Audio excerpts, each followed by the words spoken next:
Hillary Clinton and Donald Trump just might be the most unpopular presidential candidates in US history.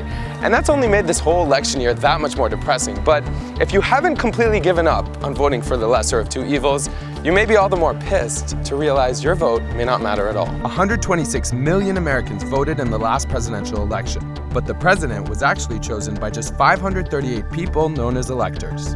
This is the system at the heart of our democracy, the Electoral College. I like to think of it as a compromise. A check on dictatorial powers. Here's how it works. Each state gets 2 electors plus 1 for each of its congressional districts. So when you vote, you're actually picking a list of electors nominated by each party, who will then pick a president and vice president on behalf of your state.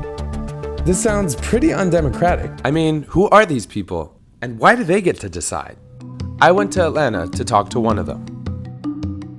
This is Bao Ki Vu, the son of Vietnamese immigrants and a Republican activist from Georgia, chosen to be one of the party's electors. It was a very big and humbling honor for me to be nominated as an elector. I find it odd that the American people, whether they know or not, that it's the electors who choose the president. They don't even know who you are. In the old days, the nominees for electors would actually be on the ballot. So what we've gotten through is actually this process where we've deformalized the Electoral College process. And that's almost an understatement. As public historian Jason Steinhauer explains, the Electoral College was designed for a very different political reality. Originally, the way it was set up is that the states would choose the electors would choose the president, right?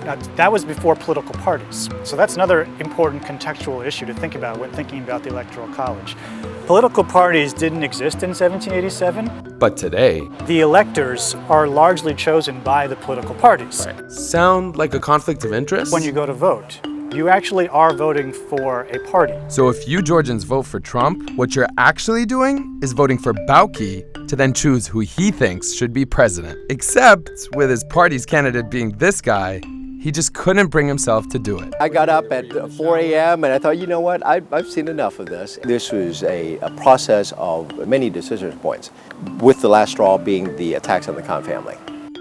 So why did you resign? That was becoming a distraction for the state party here. There's a lot of pressure on electors to vote according to what the party wants. That's not quite how the founding fathers wanted the Electoral College to work. It still seems un-American that the Electoral College is enshrined in our Constitution, but there's absolutely no mention of the popular vote. People may think it's un-American, and yet it is supremely American. But that doesn't mean things can't change. In our system of government, it is important for citizens to be informed, and it's important for citizens to ask questions to make sure that we're getting the government that we deserve.